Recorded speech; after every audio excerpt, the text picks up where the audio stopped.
Hello, this is Will Starcroc, and welcome back to my Let's Play / appreciation / farewell I've done over Soulstorm. As you probably noticed in this Let's Play, I'm sort of skipping around. I keep on saying you're going to hear some really bad mic. We actually just flat out cut out one of the episodes that had a bad mic. I've already captured the gate world of that top planet you see, and now I'm on the bottom planet. And so this is after the footage, so when I recorded it, the sound didn't record at all. So I'm going to just record over this episode, just so you can hear and just so I can talk about it as it plays. Hopefully it's playing both the audio of the video and the audio of the mic. Anyway, as you can see, or you would have seen, the strength is at 9 of this particular base. This is the Dark Eldar. And when it's at 9, not only are there 2 bases, but each one has a whole lot of infantry and a whole lot of very advanced vehicles. So this means we're going to have to play it very slowly. If you look on that loading image, you'll see these 2 demons sort of yelling out at one another, and you'll see it again here in a second. But those same sprites, or I guess models or objects, are used in the main game against Chaos. Anyway, so when you're taking a gate world, basically the gist of it is they're what are called critical locations. You cannot build listening points in the critical locations, although they do give you resource points or allocation points.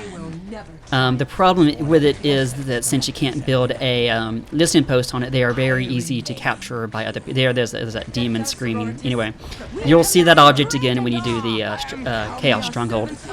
Anyway, so basically what we're starting out is we're going into building some Battle Sisters, and we're going to attaching the Canoness to it. One thing I wanted to mention about the Canoness is that she's very powerful in melee. So if you want to attach her to a Sister Apincia squad, that would be okay too. When she's fully upgraded, she does like maybe 700 damage of melee. Her ultimate upgrade in War Gear allows her to do 6, I guess, bleeding damage over time, which is dumb because if you're doing 700 damage, an additional 600 damage isn't going to be very significant. But that's like a lot of damage over time, but it's not significant. Okay. What I'm trying to do here, when you have to tackle a base, or anytime you assault one of the provinces when there's tons and tons of people, you have to take it slow. Go ahead and get all the strategic points you can, just so you can build, and go ahead and try to get high armor values pretty quickly. With the Sisters of Battle, that first armor upgrade really does increase the survivability of your troops by about 25%. What it does basically, even though it says armor, is it just flat out increases your hit points. You maintain the same armor. So if you're infantry, low infantry, medium, or infantry high, you keep that same armor status, you just get more hit points. So it's kind of deceptive, we call that armor. Anyway, right now I'm just going to build a couple of listening posts on top of the strategic points I've already captured. Now, the Dark Eldar have a base right in the middle. You notice those, you just saw them a second ago, but there's 2 purple things kind of around, and they increase the squad cap, and I think also vehicle cap, and they can also help with the soul powers of the Dark Eldar. The trouble is, see, that one has these giblets around it, and the top one has what's called cages.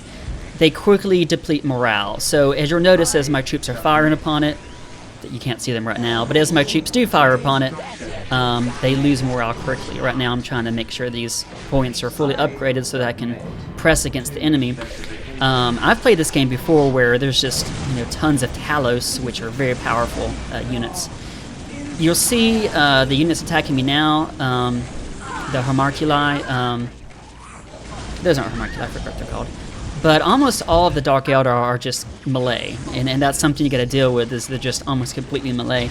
So the good thing is, if you're facing off against, say, Space Marines, their range, and like I said before, if you attack someone in melee, that prevents them from shooting their range damage. Those purple things that had the giblets around it, those allow you to harvest soul power to use. A little bit quick note about the Dark Eldar and their soul powers. The name of this expansion is called... see, now I'm blanking out because I'm trying to do this while watching Soulstorm. And so the the I can't think of names when I have to do this on the fly. The Dark Eldar have soul powers, kind of like Sisters of Battle have Acts of Faith, so they both have souls. But the Sisters of Battle, basically, you get souls by either your own units becoming martyrs after a certain upgrade, or the listening post generating their own faith, and you have, it's called faith. But the souls the Dark Eldar use, you basically have to harvest from dead enemies. So when things die, they have a little purple haze around them that you can mine. Talos engines can mine it, and but you can also assign some of your peon units. Even you know what a peon is if you played Warcraft 2, to build it as well. Your builder units, I should say. Once again, it's going to be hard because this particular Dark Eldar has multiple unit-producing buildings. So in this game, the Dark Eldar function a lot like the Protoss in the sense that a single builder unit can start production and then walk away. Kind of like with the Protoss and StarCraft 1 and 2, they can start it and then walk away, and it kind of builds itself. They don't have to be present the entire time. That's unlike any other faction in the Dawn of War 1 series. Okay, more of this base. That's the Dark Foundry. The Eldar tech tree is so weird that sometimes it's better to build vehicles first rather than infantry. Those first units that you saw that came in Melee, they came with the actual main base structure. So that thing they're shooting now, the Dark Foundry, oftentimes people want to build that first because they produce a unit that does engage in Melee and kind of like a vehicle, but kind of not. So it's a very bizarre tech tree. I really do love the Dark Eldar. I love their units. I love about everything about them. I have a lot more to say about them when we do the actual Dark Eldar Assault mission. But they're actually a really neat faction. Lore-wise, if they don't torture people and kill people, they won't live. So their soul is constantly being drained. And that's because the Eldar kind of created the Chaos God Slaanesh, or I don't know, it's kind of weird. But basically the warps, the Eye of Terror, which is where most of the warp happens in the galaxy, that was the location of the former Eldar base. Once again, you'll see that my units becoming demoralized because they're attacking one of the supply units that has cages on it, and that will quickly deplete morale of anybody who attacks it, or actually within proximity to it. Proximity is one of those weird words. You always just want to say closeness. Well, there is a word for closeness. It's called proximity. That's how close something is. It's not how distant it is. Proximity doesn't mean distance. Proximity means closeness. Anyway, just one of those things I think about. I'm sure you probably don't think about it. Like I said, I'm taking it slow because there are sometimes on some maps, I'm not sure if we'll see it here. I think we do have an episode where it happened. Yeah, we do. The enemy can just have tons and tons of Talos engines, and that makes it difficult. Anyway, the purpose of this map, I almost wonder if I can just make this go quicker as I narrate it. Let me see if I can do that. Hey, it's working. Okay. Just want to make this fast forward.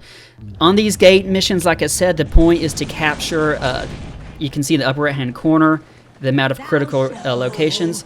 You can either go ahead and annihilate everybody, or you can conquer those points.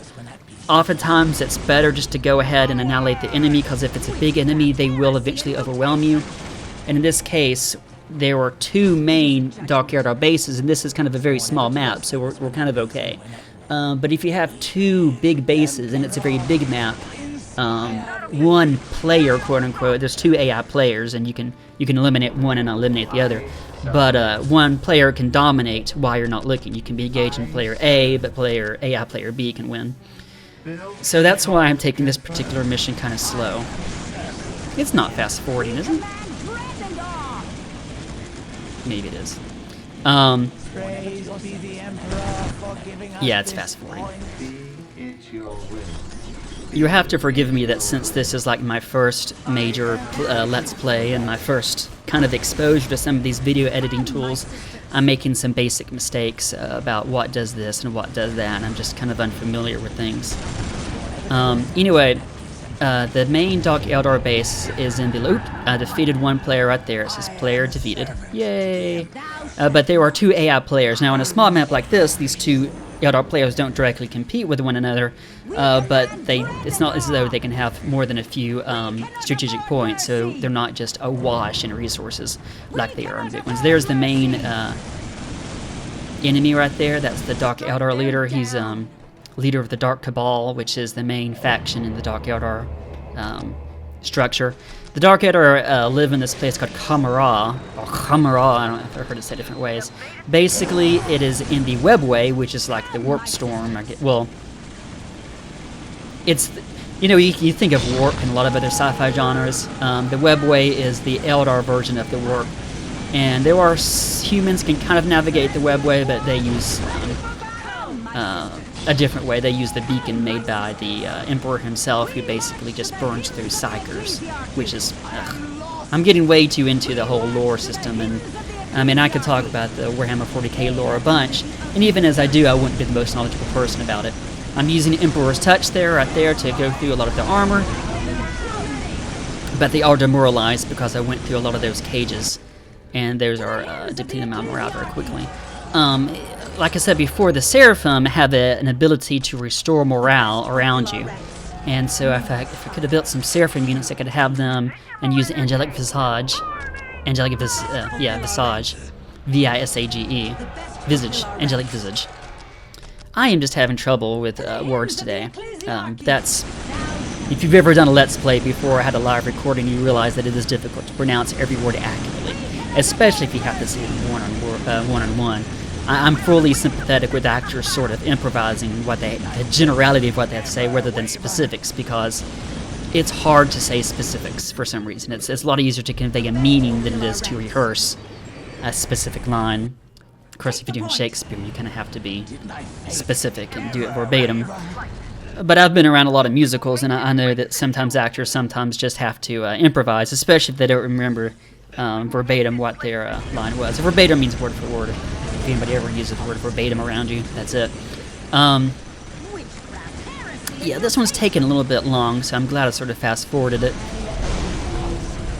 But once again, that's a Hall of Blood that produces infantry units.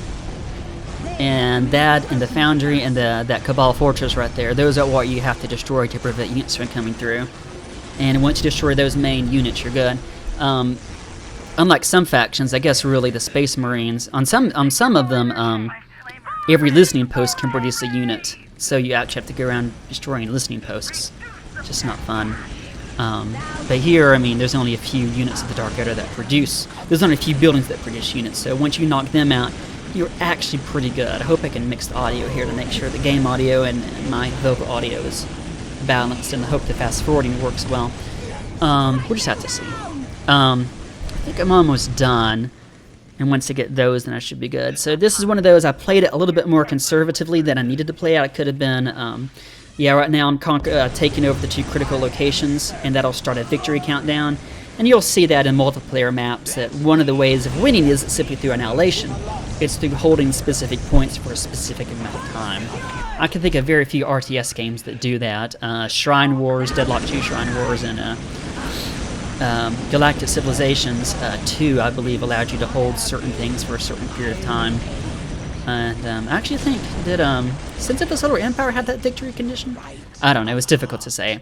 But I like RTS games, real-time strategy games, and even 4X games, turn-based games. I suppose you can be RTS and 4X, like Sins of the Solar Empire is.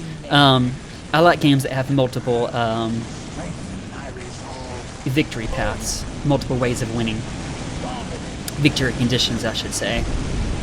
And this is certainly one of them. I like the Civ games where you can have multiple ways of winning victory, like Alpha Centauri, where you can annihilate people, you can dominate the market, which basically means having lots of money. In order to do any of them, you have to have a number, a good ways of military superiority. But the 3 main ways are, of course, annihilation, transcendence, where you do a whole bunch of research, cornering the market, which takes a bunch of money, which so does research, and being elected planetary governor. As you can see, there's a countdown in the upper right-hand corner. And I can see that it is not fast-forwarded because it doesn't appear to be going any faster than a second. But this hasn't been a very overly long video, so 15 minutes is about decent for a video. And I'll win soon in 3 minutes if I don't destroy the next unit-producing building. But I think I do destroy the last unit-producing building here in a second once I find it. There isn't really a way to deploy some sort of satellite system where you can see everything like you can in some other games. Like in Command & Conquer, some of the games you can launch a satellite just to see where everybody is. In this game, it really is possible to just lose people across the map. It shares that with like other games like Kohan 1, where someone can build a base on the opposite side of the map, and that's that. You annihilated the enemy. Alright, so I won that victory condition.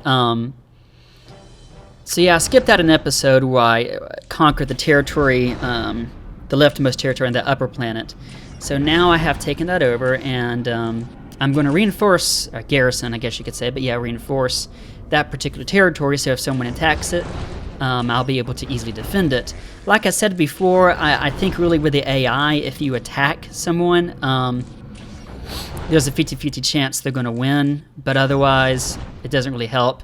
You want to reinforce it just so if you want to manually do the defense, usually you can auto-resolve or do the defense, but if you want to manually do it, that's you actually have units around, so in many ways reinforcing a territory doesn't really make sense unless you plan to do it yourself. Otherwise, with auto-resolve, there's about a 50-50 chance you'll lose, even if you have it at level 10 or 11 and the person attacking you is only like a very, very, very, very, very small squad. So, luckily the AI doesn't attack you much, but it could. Trying to see what else happens in this episode, but once it ends, I'll have to basically just quickly cover it up. I'm waiting to see if the Dark Eldar can actually remove Chaos from their stronghold there, and then I gotta narrate the Chaos stronghold, because once again the mic did record, but it recorded very softly, so like you can kind of still hear my voice, but it's not very good versus the actual game audio. But that was your typical take and hold victory condition, where you take critical locations, you hold them for at least 6 minutes, and that's that. And that particular one, I annihilated the enemy anyway, so it's sort of a moot topic, but there it is. Hopefully we can get the Chaos to leave their stronghold, and then I can attack the Chaos main stronghold there. And once again, the stronghold missions are actually quite difficult, and not much you can do about it. Alright, I'm going to save it right there and see what happens.